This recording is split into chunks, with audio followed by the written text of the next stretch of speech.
Alexander Sterling stood at the window of his enormous office, watching snow fall over the city like tiny diamonds from the sky. He was 28 years old and ran his father's huge company, making more money in one day than most people made in a whole year. His dark hair was perfectly styled, his expensive suit didn't have a single wrinkle, and everyone who worked for him thought he had everything a person could want. But Alexander had a secret that made his chest feel tight and heavy every single day. He was lonely. Very, very lonely. Tomorrow would mark exactly 3 years since the worst day of his life. 3 years since Marcus, the person he thought he would spend forever with, had left him standing alone at a restaurant on Christmas Eve. Marcus had promised they would always be together. Marcus had said Alexander was the only one he would ever love. But those promises turned out to be lies because Marcus ran away with someone else, someone who had more time to spend with him, someone who wasn't always busy with work. Alexander never saw Marcus again after that night, but the pain stayed with him like a scar that wouldn't fade. His assistant, Miss Rodriguez, knocked on the door and peeked inside. She was a kind woman with gray hair who had worked for Alexander's father before him. She always knew when something was bothering Alexander, even when he tried to hide it. "Sir, your mother called again," Miss Rodriguez said gently. "She wants to know if you're bringing someone to the Christmas charity party this year." Alexander sighed. His mother, Victoria Sterling, hosted the biggest Christmas party in the whole city every year. Rich families came from everywhere, wearing their fanciest clothes and talking about important things.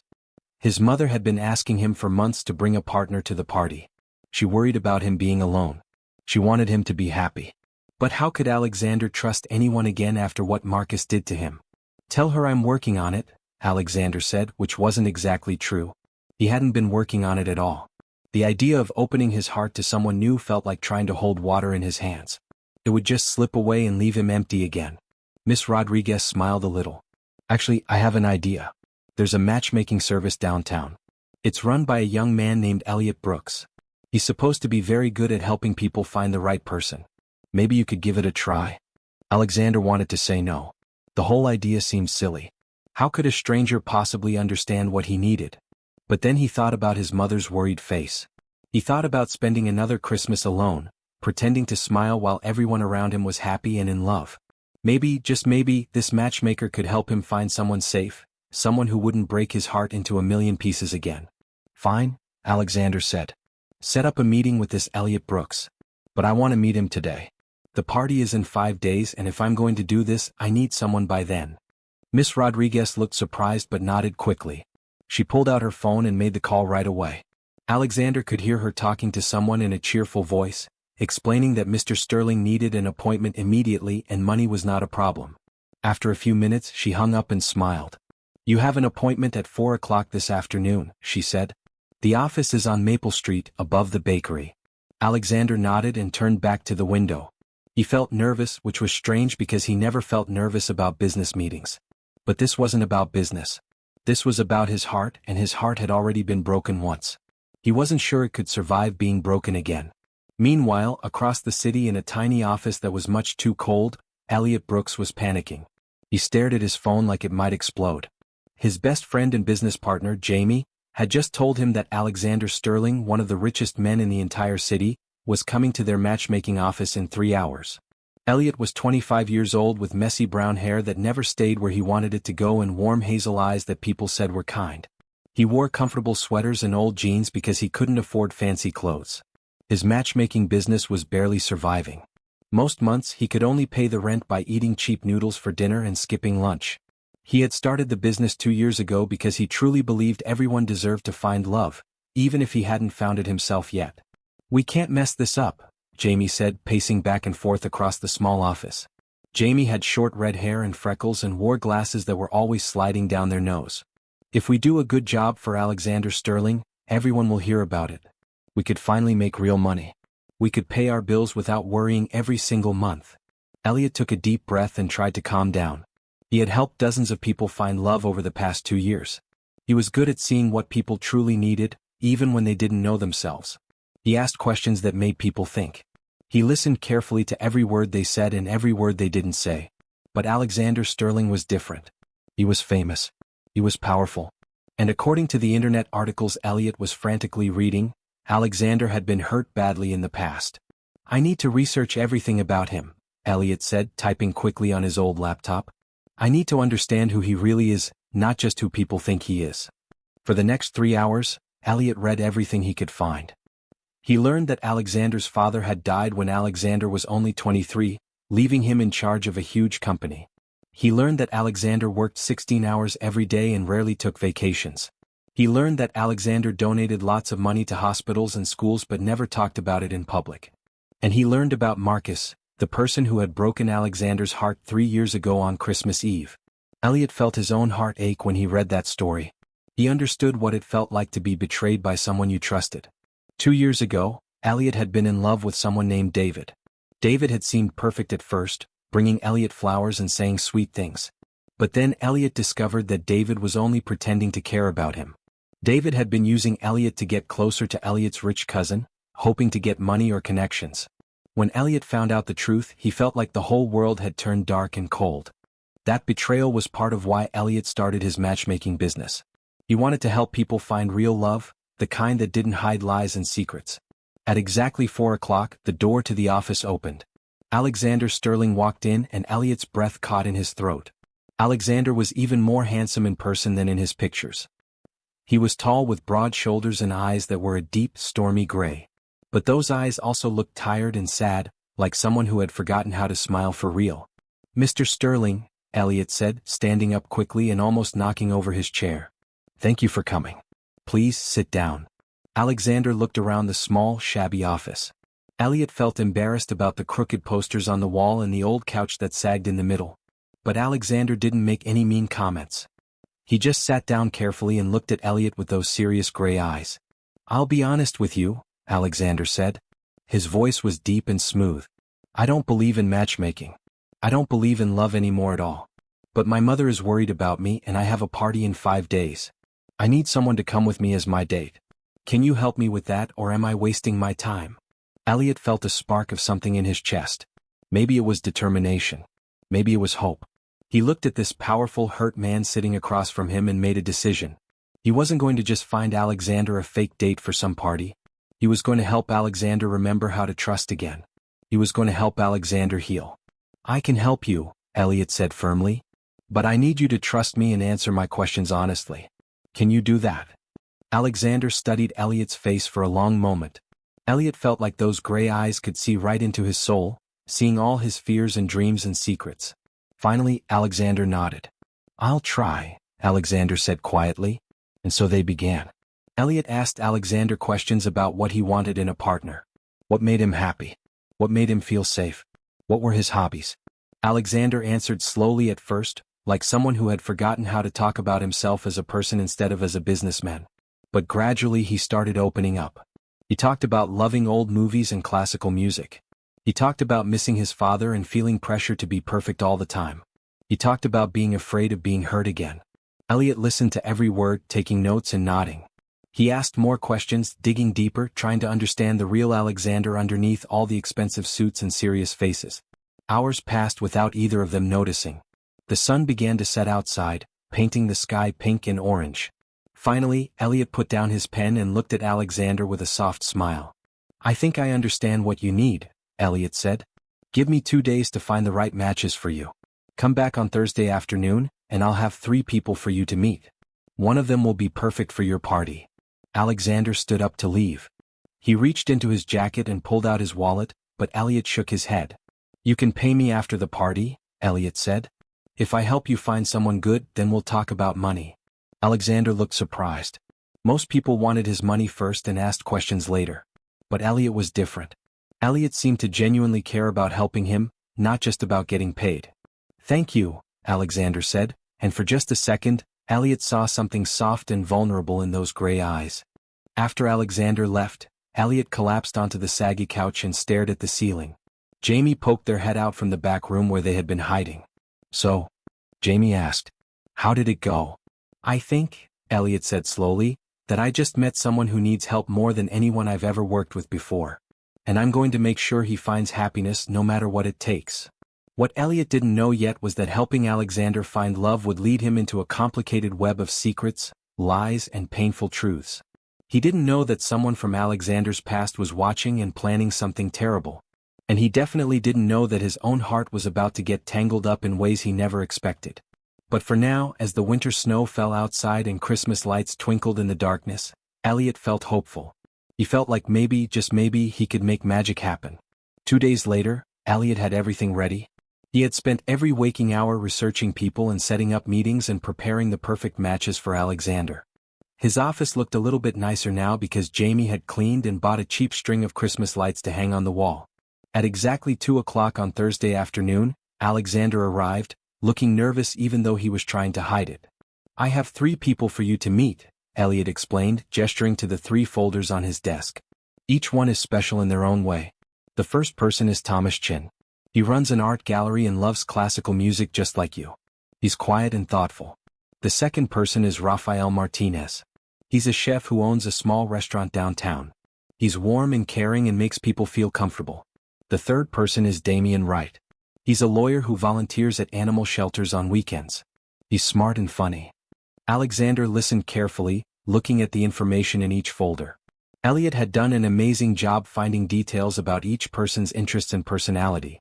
But as Alexander read, he kept glancing up at Elliot, watching the way Elliot's eyes sparkled when he talked about helping people find connection, the way Elliot's hands moved excitedly when he explained why each match might work. Over the next 3 days, Alexander went on dates with all 3 people. Thomas took him to a beautiful art show and they talked about painting and sculpture. Raphael cooked him an incredible dinner with 7 different courses and made him laugh with funny stories. Damien met him for coffee and they discussed books and philosophy and what makes life meaningful. All 3 were kind, interesting people who would make good partners for someone. But none of them were right. Alexander knew it in his bones. Something was missing. Each time he came back to Elliot's office to report on the dates, he found himself more interested in talking to Elliot than thinking about the people he had just met. Elliot would lean forward eagerly, asking question after question. "What did you talk about? How did you feel? Did your heart beat faster? Did time fly by or drag slowly?" And Alexander realized that yes, his heart beat faster, but only when he was talking to Elliot.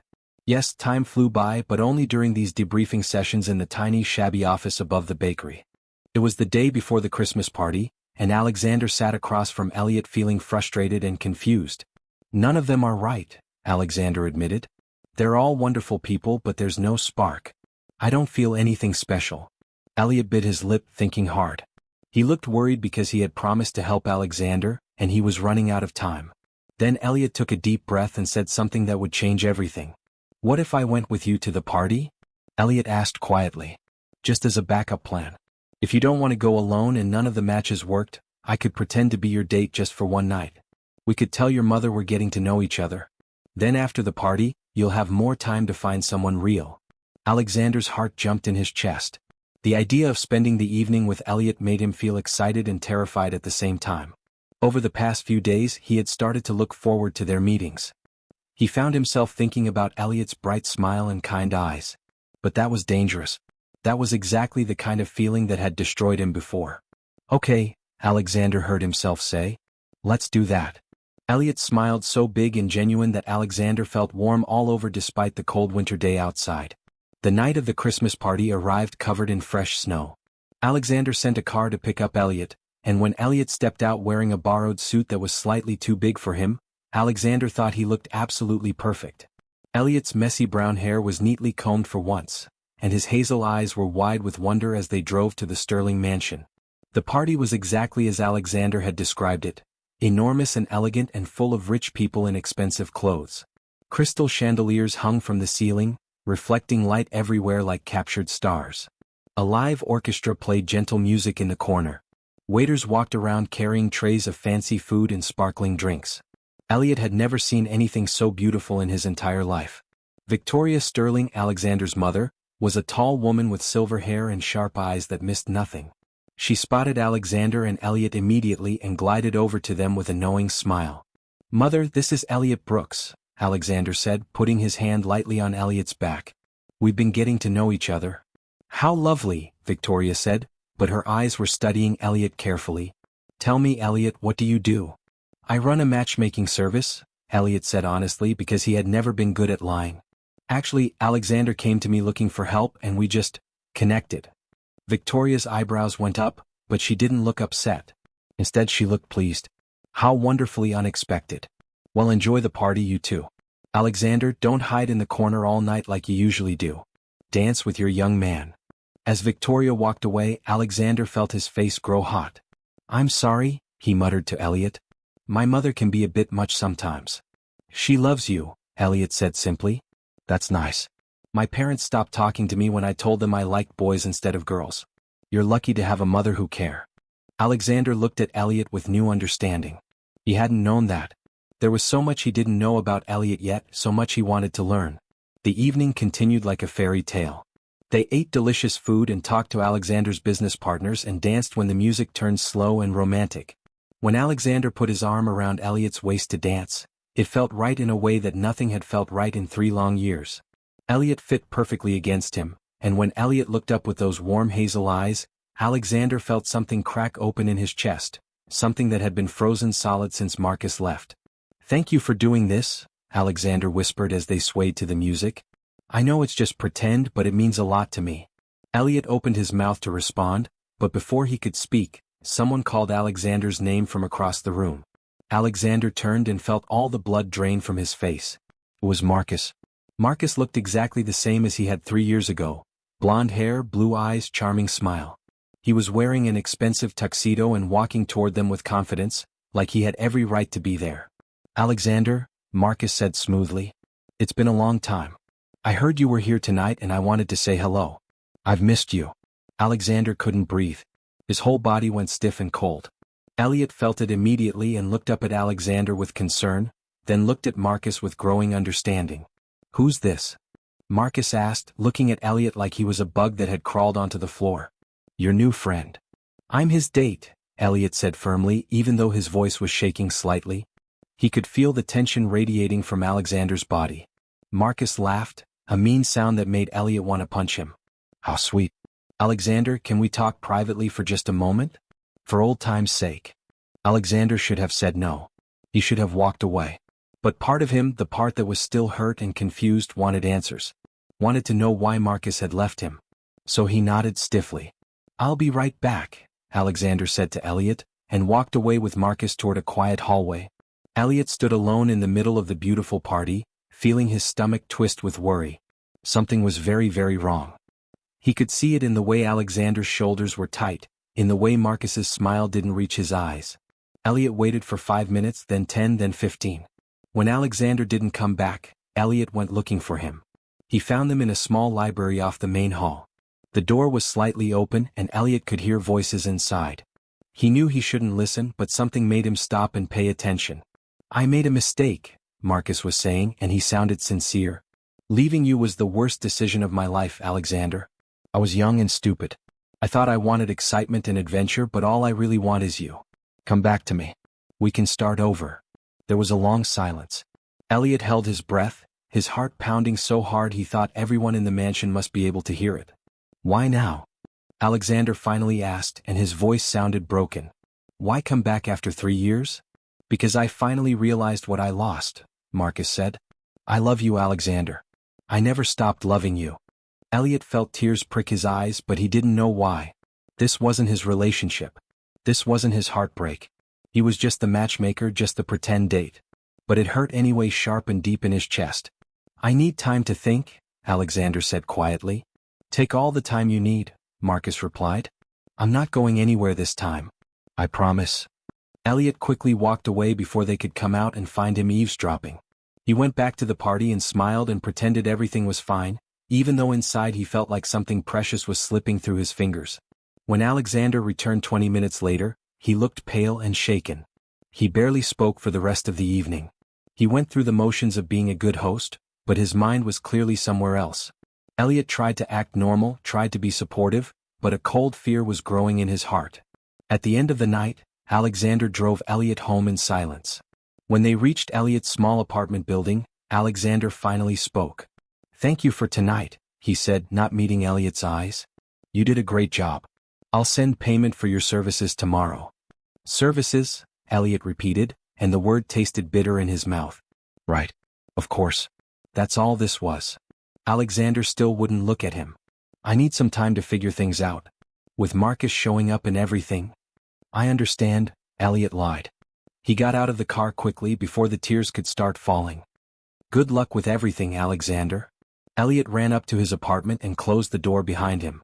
Then he sat on the floor and cried like his heart was breaking, which was stupid because his heart shouldn't be breaking over a client. But it was. It absolutely was. Meanwhile, Alexander drove home through the snowy streets, his mind spinning. Marcus wanted him back. Marcus said he loved him. Wasn't that what Alexander had wanted for 3 years? A chance to have back what he had lost? But when Marcus had said those words, Alexander hadn't felt joy or relief. He had felt empty. And later, when he had looked at Elliot's face in the car, when he had seen the hurt in those hazel eyes, he had felt something crack inside himself. What Alexander didn't know was that Marcus was lying. Marcus didn't love him at all. Marcus had come back for one reason only: money. Marcus had made bad investments and owed dangerous people a lot of cash. He knew that if he could get Alexander to trust him again, to love him again, he could slowly drain Alexander's bank accounts. It was all a cruel trick, a betrayal even worse than the first one. And Elliot, crying alone in his apartment, didn't know that Alexander was falling in love with him but was too scared and confused to admit it. He didn't know that Alexander couldn't stop thinking about dancing with him, about the way Elliot had defended him to Marcus, about how right it felt to have Elliot by his side. Both of them went to sleep that night feeling broken and alone, not knowing that the worst was yet to come. 2 weeks passed after the Christmas party, and they were the worst 2 weeks of Elliot's life. Alexander had sent payment for the matchmaking services, a check with so much money that Elliot and Jamie could pay rent for 6 months. But there was no note, no phone call, no message. Just money. Like Elliot had been nothing more than a business transaction. Elliot threw himself into work, trying to forget the way Alexander's hand had felt on his waist when they danced, trying to forget the broken look in Alexander's gray eyes when Marcus had appeared. But forgetting was impossible. Every time the office door opened, Elliot's heart jumped, hoping it might be Alexander. It never was. Jamie watched Elliot get sadder and quieter each day. Finally, on a cold Tuesday morning, Jamie couldn't take it anymore. "You need to tell him," Jamie said, sitting down across from Elliot at their desk. "Tell who what?" Elliot asked, pretending he didn't know exactly what Jamie meant. "Tell Alexander that you have feelings for him," Jamie said bluntly. "Tell him that the party wasn't just a job for you. Tell him the truth." "I can't," Elliot whispered. "He's probably back together with Marcus now. He's probably happy. I don't want to ruin that." But Alexander wasn't happy. Not even close. He had spent the past 2 weeks trying to give Marcus a second chance, trying to feel the love he used to feel. Marcus had been perfect, attentive, romantic, saying all the right words. They had gone to dinner 5 times. Marcus had brought flowers. Marcus had apologized over and over for the past. But something was wrong. Alexander could feel it in his gut. Every time Marcus smiled, it didn't quite reach his eyes. Every time Marcus said, "I love you," it sounded rehearsed. And worst of all, every single moment Alexander spent with Marcus, he found himself wishing he was with Elliot instead. Then Alexander started noticing strange things. Money was disappearing from his personal accounts, small amounts at first, then larger ones. His credit cards were being used for purchases he didn't make. When he asked Marcus about it, Marcus had excuses that sounded reasonable but felt hollow. Alexander hired a private investigator, feeling guilty but needing to know the truth. What the investigator discovered made Alexander's blood run cold. Marcus was in debt to dangerous people. Marcus had been stealing from Alexander systematically. Marcus had even been recorded talking to a friend, laughing about how easy it was to fool Alexander, to manipulate someone so desperate for love. Alexander felt something inside him shatter, but this time it wasn't his heart breaking. It was his fear breaking. His walls breaking. All the protection he had built up around himself cracked and fell away, and underneath it, he found something he thought he had lost forever: the ability to trust his own judgment. He had known deep down that Marcus was lying. He had felt it. But he had ignored his instincts because he was so afraid of being alone. And in doing so, he had pushed away someone real, someone genuine, someone who had looked at him with actual caring in his eyes. He had pushed away Elliot. Alexander confronted Marcus that evening in a restaurant, with the private investigator's evidence spread out on the table between them. Marcus's charming mask finally fell away, revealing the selfish, greedy person underneath. They argued. Marcus said cruel things, trying to hurt Alexander one last time. But Alexander didn't feel hurt. He felt free. "We're done," Alexander said coldly. "And if you ever contact me again, I'll press charges for theft. Now get out of my life." Marcus left, and Alexander sat alone at the table, breathing deeply. Then he pulled out his phone and did something he should have done weeks ago. He called Elliot. The phone rang 4 times before Elliot answered, sounding surprised and confused. Alexander? Elliot's voice was cautious, like he was afraid to hope. I need to see you, Alexander said. Please. Can I come to your office tomorrow? Yes. Okay. 2 o'clock. Elliot asked. I'll be there, Alexander promised. That night, Alexander barely slept. He kept thinking about what he wanted to say, how he wanted to explain everything. He had been such a fool. He had let his past pain control his present choices. He had hurt someone wonderful because he was too scared to take a risk. The next day, Alexander arrived at Elliot's office at exactly 2 o'clock.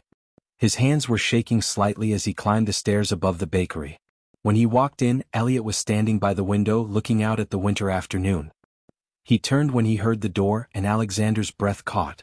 Elliot looked tired, with dark circles under his eyes, but still beautiful. Hi, Elliot said softly. Hi, Alexander replied. Then, before he could lose his courage, he started talking. I'm sorry. I'm so sorry for how I treated you after the party. You deserved better than that. You deserved honesty and respect, and I gave you neither. Elliot's eyes widened. Alexander. Please, let me finish, Alexander interrupted gently. Marcus came back into my life and I thought I wanted that. I thought I wanted closure or a second chance or something. But I was wrong. Marcus was using me. He was stealing from me and lying to me. Everything he said was fake. Oh no, Elliot breathed, moving closer. Are you okay?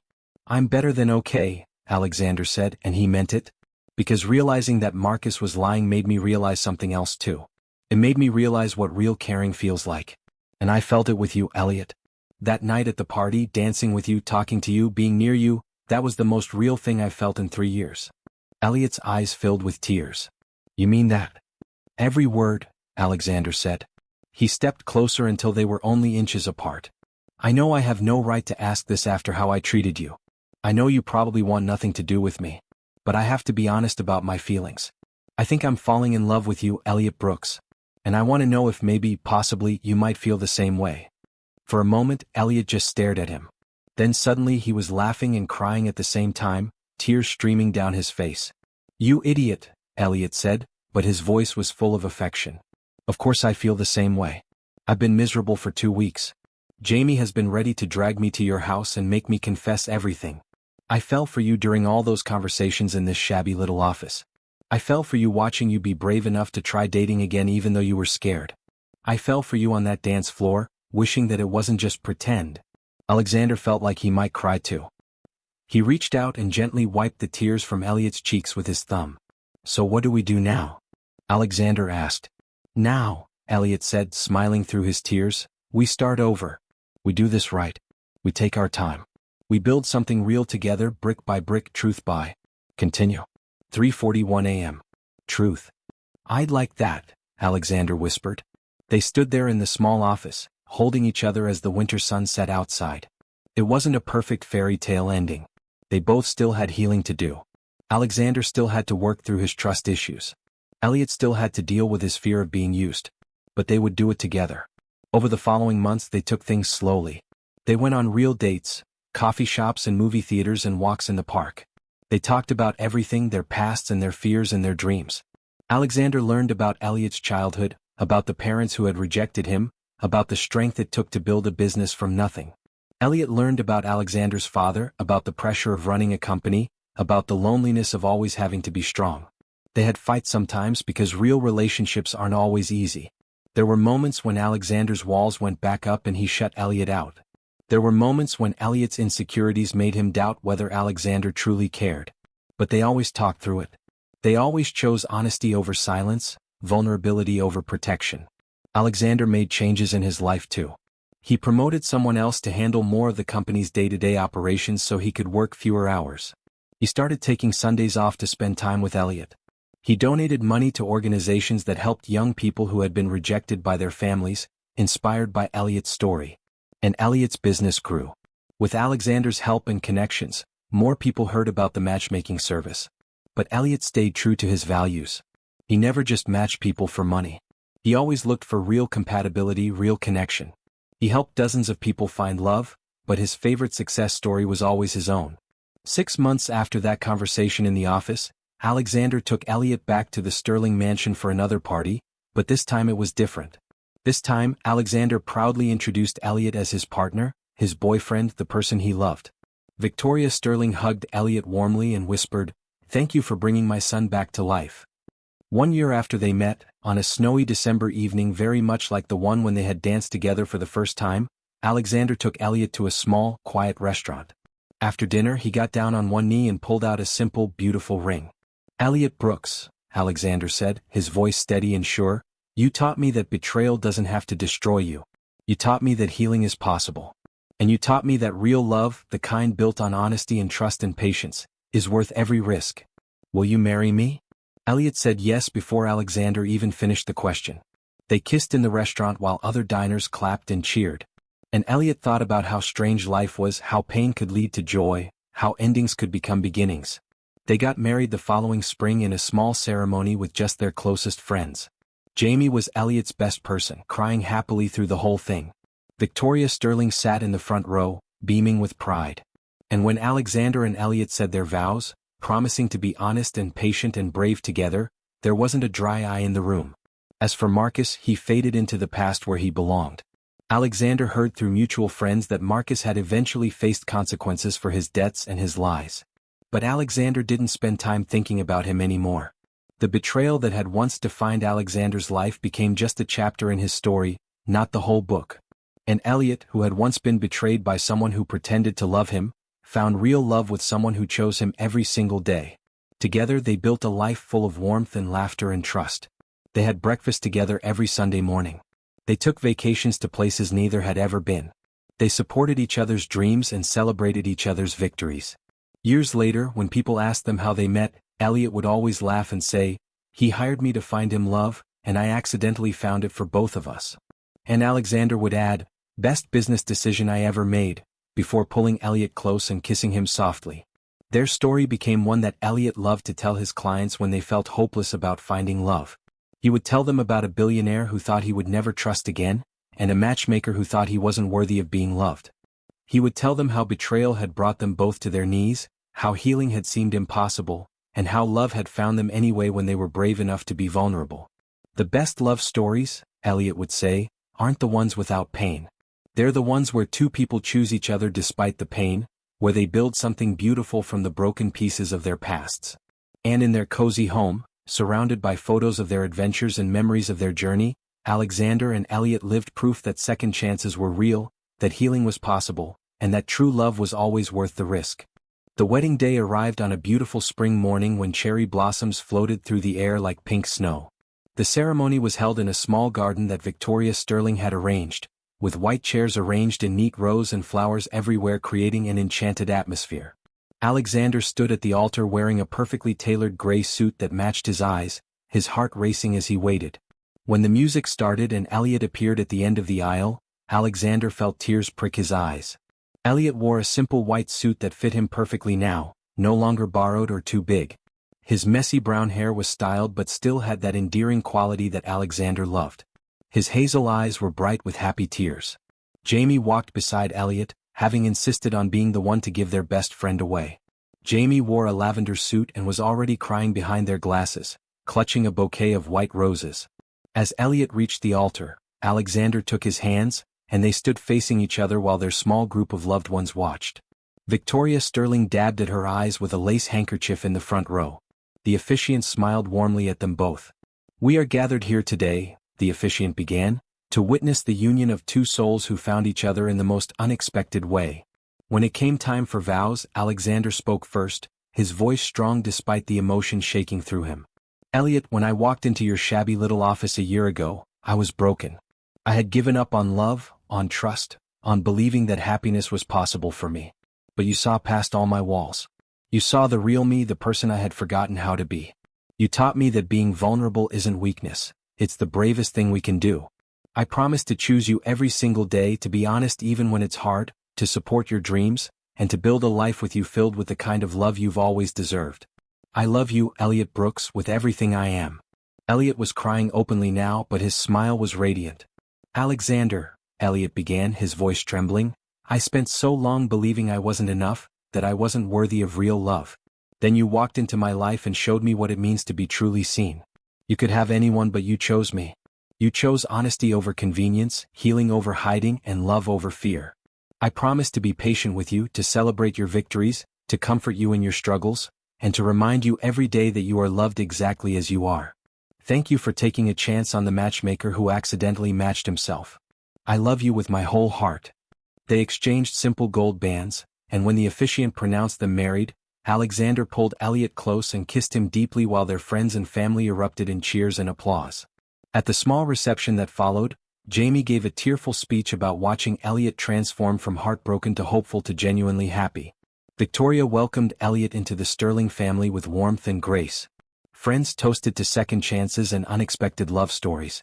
As the sun began to set, Alexander and Elliot slow danced under twinkling lights strung between the trees, much like they had danced at that fateful Christmas party a year ago.